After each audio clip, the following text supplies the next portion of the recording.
Hello everyone and welcome to Don't Be Bored. Today I'm going to be reviewing for you Strato. This is a solo game from Helvetiq, who did provide it for the review. And as you may guess from the name, you are going to be taking up the winds and weather in the stratosphere as you're moving them around, not quite playing God, but you're moving these weather to try and sort of balance things. So let's jump into how the game works to give you sort of a feel for it, and then I will go over some pros and cons, let you know if it's a game you should be adding to your collection. So each of the 10 levels are a little bit different. They will include different weathers, and those weathers give you different movement powers as you're going to be using them to move and shuffle around the cards in different ways. And naturally, as you go up in the levels, they get a little bit harder, but sometimes it's not necessarily an increase in difficulty in terms of complex challenge, but maybe it adds in some new weather types that you'd not seen before.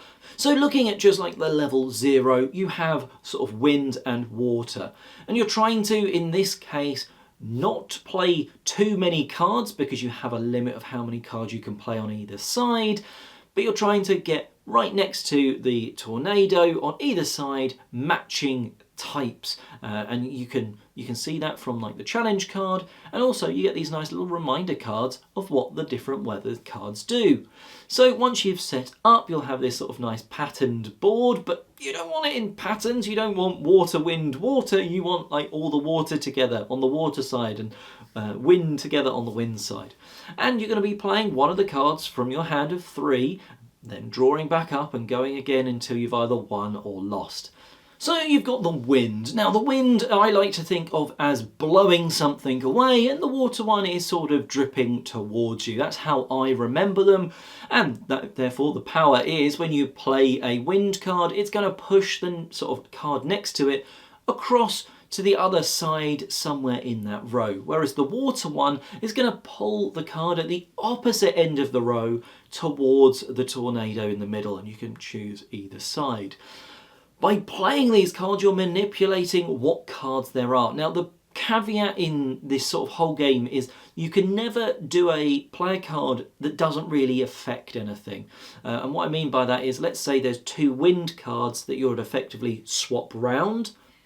Nothing's changed there. It needs to be changed for like a different type, that sort of thing. So you need to make a change when you play these weather cards, and if you can't, well, that's not quite a lost condition. There's ways to get around it, like discard your hand and just blindly draw from the top, that sort of thing. But you are normally just trying to play one of these weather cards to influence the row that you're in, or maybe swap cards from one row to another. As you go through though, you're not just going to be using these 2 weather types, you're going to start introducing other ones. For instance, the next one you introduce, if I remember correctly, is the sun, which you think, oh, I'm introducing something extra, this is going to add massive challenge. But actually, the first time you introduce the sun, it's really useful because its card ability is to discard something in the row, which just helps you maybe clear something up that's in the wrong place, or maybe even just stop you going over the card maximum for that level. So let's say, you're not allowed to go past 7 wide. Discarding a card, therefore, from that row might save you and just give you enough extra cards to play to actually complete it. And you will go until you either cannot and you fail that level, or you complete what it says on that card, which is often trying to get things like in blobs, so some wind, then some water, maybe then some sun, some thunder on the other side, that sort of thing. And you're just trying to complete these level cards as you go through. So that's how you play the game. Let's go over some pros and cons. Now, first of all, let's talk about those reminder cards and the level cards. I think they're really useful. There's something about not having to just look back at the rulebook for your first few games when you're playing with a new type, or even the first play, that you're like, oh, how exactly does the water one work again? Well, you've actually got a water reminder card with a nice little illustration there, so you can just look at that that's sat in front of you. You don't have to dive back into the rulebook to read that, and I really appreciate it when games do that. And also the level cards, you've got them, they're not printed in the rulebook or something like that. They're a card, so you can have that sat in front of you next to those other reminder cards. Therefore, again, no diving back into the rulebook, you can just play the puzzle in front of you. And that is very much what you are doing. You are manipulating those cards that are sat in front of you along this sort of line, which is ones in the middle, slowly going out to sort of make it obvious how far you can go based on the level card. Oh, you can't have more than 6 on either side. Well, you can see 1, 2, 3, 4, 5, 6 along the bottom, and therefore you know when you're, unfortunately, failing. One of the components in that, though, does let the game down a little bit, just in terms of like setting up, and there's a bigger thing here, but setting up that number stuff at the bottom. It's super useful when you're actually playing to have that, but it comes in like puzzle pieces, and I'm assuming that's like fit it into the box nicely. Or maybe it's so like a fold-out board doesn't wear over time or something like that. But I just found that quite fiddly when you're setting the game up. And also, while we're talking about, you know, a bit of admin, between games, if you fail, or you even, if you manage to win a level and you want to go on to the next, you often have to separate out all the different weather cards, even the ones still in the deck, to then shuffle the new ones, to then set that up.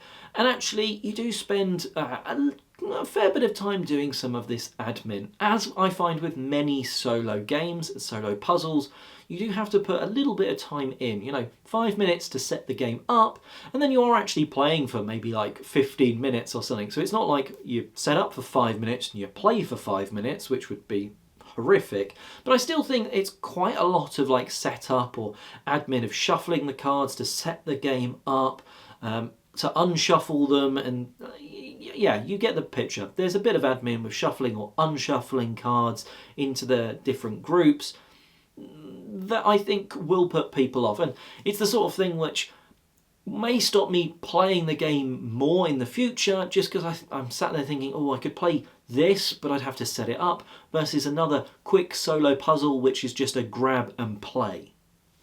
The theme is pretty cool, the stratosphere sort of weather sort of thing going on. It doesn't necessarily make it more intuitive, and I like when themes make something more intuitive.